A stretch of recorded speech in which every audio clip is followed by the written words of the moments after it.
Hello guys, इस article में मैं स्पोकन इंग्लिश सीखने से संबंधित अपने थॉट्स शेयर कर रहा हूँ। यदि इससे कुछ लोगों को फ़ायदा पहुँचता है तो मुझे खुशी होगी। दोस्तों, हमारे देश में अंग्रेजी बोलना सीखना एक बहुत बड़ा बिजनेस है। ख़ास तौर पर ये छोटे शहरों में इसका कुछ ज़्यादा ही क्रेज़ है।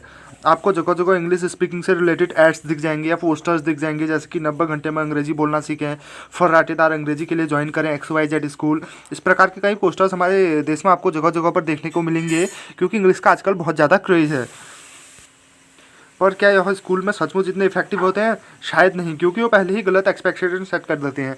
मात्र 90 घंटे में इंग्लिश सीखना आसान बात नहीं होती है, ये बहुत ही मुश्किल होता है। तो आइए सबसे पहले आपके साथ अंग्रेजी बोलने से संबंधित कुछ मिथ शेयर करता हूँ, जो कि आजकल बहुत ही चल रहे हैं, बहुत ही झूठ चल रहे हैं। इंग्लिश बोलने के लिए ग्रामर अच्छे से आना चाहिए। कुछ लोग यह बोलते हैं कि इंग्लिश सीखने के लिए ग्रामर अच्छे से आना चाहिए। यह एक बहुत बड़ा मिथ है। आप ही सोचिए कि जब आपने हिंदी बोलना सीखा था तो क्या आपको संज्ञा सर्वनाम इत्यादि के बारे में पता था? नहीं पता था, क्योंकि उसकी ज़रूरत ही नहीं पड़ी। वो तो बस अब आपने एक दूसरे को देखकर ही सुनकर ही सीख लिया। बस इसी तरह अंग्रेजी बोलने के लिए भी ग्रामर की नॉलेज ज़रूरी नहीं होती है। इंग्लिश मीडियम स्कूल से अच्छी शिक्षा मिलने के कारण अच्छी इंग्लिश बोल लेता हूँ, पर यदि मेरा टेंसेस का टेस्ट ले तो मेरा पास होना मुश्किल है। ये बिल्कुल ज़रूरी नहीं है कि इंग्लिश बोलना सीखने के लिए ग्रामर का नॉलेज होना चाहिए। ये एक बहुत बड़ा मिथ है, पहला मिथ है। कुछ ही दिनों में अंग्रेजी बोलना सीखा जा सकता है, ये गलत मिथ है, क्योंकि अपनी मातृभाषा से कोई भी अलग भाषा सीखने में समय लगता है। कितना समय लगेगा ये व्यक्ति पर डिपेंड करता है। और एक मिथ ये भी है कि इंग्लिश मीडियम से पढ़ने वाले ही अच्छी इंग्लिश बोल पाते हैं। दोस्तों, आपने देखा होगा कि कई बच्चे भी इंग्लिश मीडियम से पढ़ने के बावजूद भी अच्छी इंग्लिश नहीं बोल पाते हैं, तो ये एक बहुत बड़ा मिथ है। एक मिथ ये भी है कि अंग्रेजी बोलने के लिए अच्छी वोकेबलरी होना ज़रूरी है। नहीं, वोकेबलरी जितनी अच्छी होगी उतना अच्छा है, पर जनरली आम बोलचाल में जितने वर्ड्स बोले जाते हैं वो आपको पहले से ही पता होंगे, या थोड़ी सी मेहनत आप करें तो इन्हें जान जाएंगे। ये भी ज़रूरी नहीं कि वोकेबलरी अच्छी होनी चाहिए। अगर आप ऊपर दिए गए सभी मिथक को मानते हैं तो उनसे छुटकारा पा लीजिए और स्पोकन इंग्लिश सीखने के लिए नीचे दिए गए सुझावों को अपनाइए।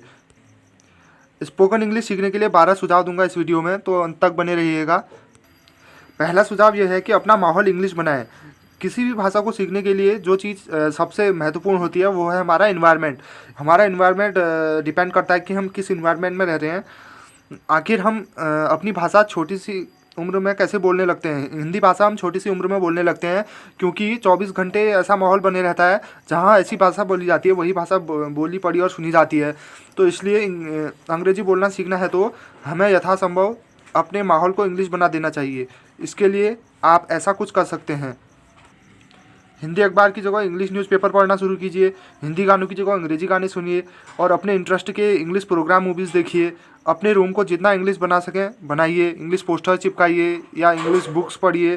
CDS जैसे भी हो सकता है, जितना भी हो सकता है, मेक इट इंग्लिश। सेकंड सुझाव यह है कि ऐसे लोगों के साथ ग्रुप बनाएं जो आपकी तरह ही स्पोकन इंग्लिश सीखना चाहते हो।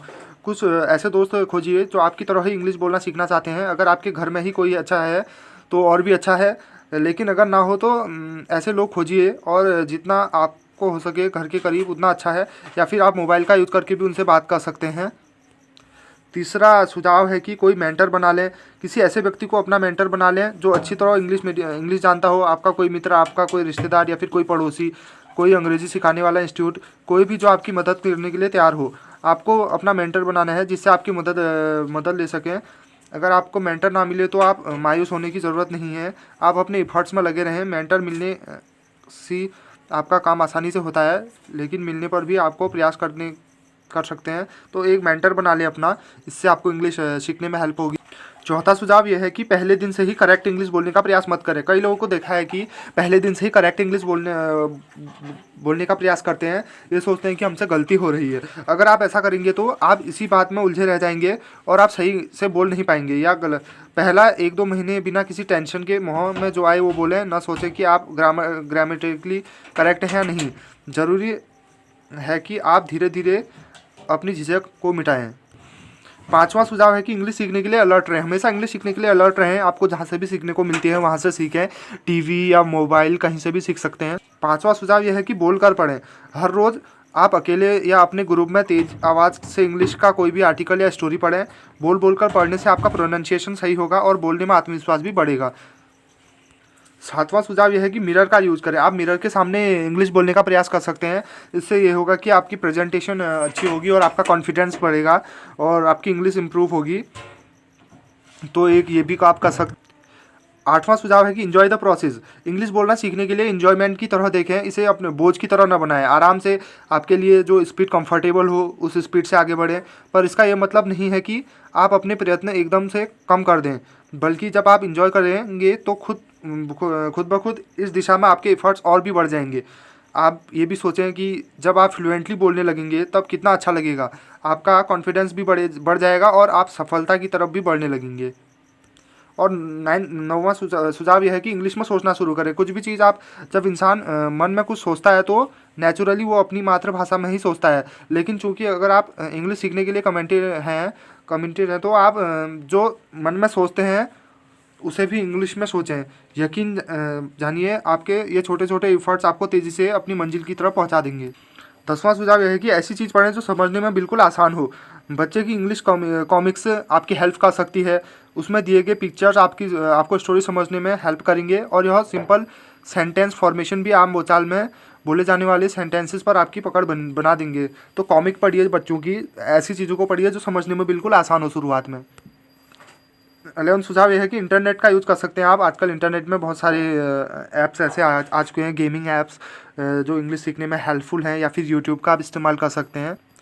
और 12वां सुझाव यह है कि इंटरेस्ट मत खोजिए, लूज कीजिए। अधिकतर ऐसा होता है कि कुछ लोग बड़े जोश जुनून के साथ इंग्लिश सीखना शुरू करते हैं। वो ज़्यादातर चीज़ें करते हैं मैंने ऊपर बताई हैं, पर दिक्कत ये आती है कि हर कोई अपना कंफर्ट जोन में जाना चाहता है। आपको कंफर्ट जोन हिंदी है, इसलिए आपको कुछ दिनों में दोबारा वो अपनी तरफ खींचेगी, और ऊपर से आपका माहौल भी उसी को सपोर्ट करेगा। इसलिए आपको यहाँ पर थोड़ी हिम्मत दिखानी होगी और अपना एंथुसियाज्म बनाए रखना होगा। इसके लिए आप इंग्लिश से रिलेटेड अपनी एक्टिविटीज़ में थोड़ा इनोवेशन डालिए। और एक बोनस टिप ये भी है कि आप टेलीविज़न का भी यूज़ कर सकते हैं। टीवी वगैरह में कई जगह से इंग्लिश सीखने को मिलती है, तो आप जहाँ से भी सीखने को मिलती है वहाँ से सीखिए। बस इतना याद रखिए कि अंग्रेजी बोलना सीखने के लिए सबसे सरल तरीका है अंग्रेजी बोलना। जब आप इंग्लिश बोलने की कोशिश करेंगे तभी आप इंग्लिश सीख पाएंगे। यही एक इजी वे है। यहाँ पर कुछ वेज और बता देता हूँ। वॉच टीवी और मूवीज़ विद सबटाइटल्स यानी जो आप मूवीज़ देखते हैं उनके नीचे सबटाइटल इंग्लिश में आते हैं, तो आप वहाँ से भी उनको देख कर इंग्लिश सीख सकते हैं। Watching English movies with subtitle either in your native language और in English if you are looking for a challenge, it's a great way to learn new vocabulary and test your comprehensions. Listen to your favourite English songs. अपने favourite English song सुनिए। It's easier to learn new words and phrases when they are set to music, but even easier with a song with like you। जो song आप पसंद करते हैं वही song सुनिए, तो इससे क्या होगा, आपका इंटरेस्ट भी बढ़ेगा और वो आपका फेवरेट सॉन्ग है तो आपको उसको ध्यान से सुनेंगे, जिससे आपकी इंग्लिश में काफ़ी इम्प्रूवमेंट आएगी। और एक वे है कि ट्राई सम टंग ट्विस्टर्स। कुछ टंग ट्विस्टर का यूज़ कीजिए, जैसे I scream you scream we all scream for all ice cream. देखिए एक बार और बोल देता हूँ, I scream you all scream for ice cream. तो इस प्रकार का एक टंग ट्विस्टर यूज़ कर सकते हैं आप कोई भी। ज़रूरी नहीं है कि यही करें, और भी बहुत सारे टंग ट्विस्टर हैं, आप उनका यूज़ कर सकते हैं। This exercises help you to pronounce strictly sounds, try saying them quickly. इन्हें जल्दी बोलने की कोशिश कीजिए। Ice cream you scream all we all scream for ice cream. और एक सुझाव ये भी है कि read a book. Try to find English book at your level, whether you need to start with a children's book to get basic or trying novels. बच्चों की आप नॉवल पढ़ सकते हैं स्टार्टिंग में, जो कि ईजियर होगा। You can try reading out loud with a friend, जो से आप पढ़ने की कोशिश कीजिए दोस्तों के साथ। Both to practice your speaking and also to comprehension. एक वे यह भी है कि कोई स्टोरी लिखिए। You can write whatever comes in your mind to help you practice your grammar. जो भी आपके दिमाग में आता है उसे इंग्लिश बनाने की सोचिए। It will help to improve your grammar. Search for new words, कुछ नए वर्ड्स के लिए सोचिए। Reading and then writing the words will help you to remember them in the future. You can even read your story out of loud later to practice your speaking English skills.